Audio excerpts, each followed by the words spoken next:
zulu keme o anyị zulu keme ụmụ Igbo zulu kemụma anyị zulu keme anyị zulu keme o anyị zulu keme Good morning to everyone. Ekinemo ụtụtụ ọma. Nwere ọzọ ewetara new updates maka travelers, ndị na-eme travel, ndị banyere na-eme travel. I watch the economy of Nigeria not too bad right now. Nke ọ mmadụ kpata million upon million o wee mee travel pụọ apụta akọba akụkọ ejikwa wee gbuo wayo. The reason ji ewetara update ya bụ onye a na-akwalụrụ maka ya bụ onye emeriri akwụkwọ original obodo ọbụla ị na-aga. Onye na-agwa gị na ibe nji ebubido ya mara ma o nwere ike iwe ma ọ wọchị vidio na ofu vidio, mana a sị na ihe mme mmadụ ji akpọpụta mmadụ bụ ezigbo mmadụ, ezi afa ka ego.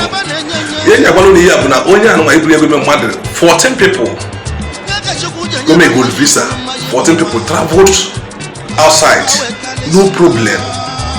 Any problem, service as and the 14 people have traveled. It's not come with never. Okay, what problem? Yes, now we visa, maybe visa, this and that, visa garaga. All of them now in more for man. They kind of man pass man. The visa giver. In Europe, Asia, America, any country in around this world, but man pass man. I can get visa.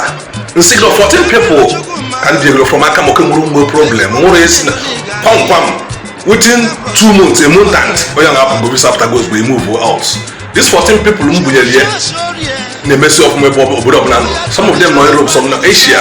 So yeah, they will update who are leading to because of the economy in Nigeria. If one away yield, he will let you to full. Just watch the video, watch your in the Humakia, watch your in the Humakia, try me travel or do authentic original but all man pass man.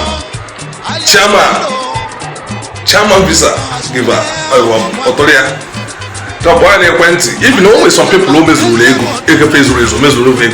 outside visa. Just watch the video. What more watch? Just watch the video. If you want to make travel from outside.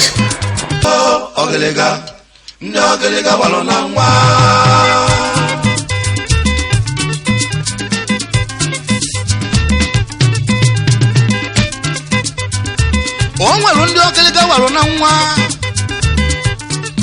ndị bala ọgaranya na nwa bana gbasapụ aka na-enyela onye ọbụla n'aka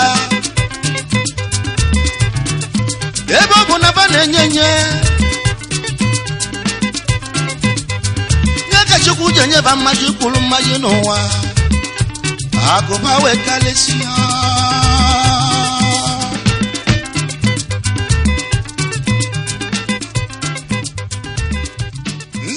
F.I. Onwadike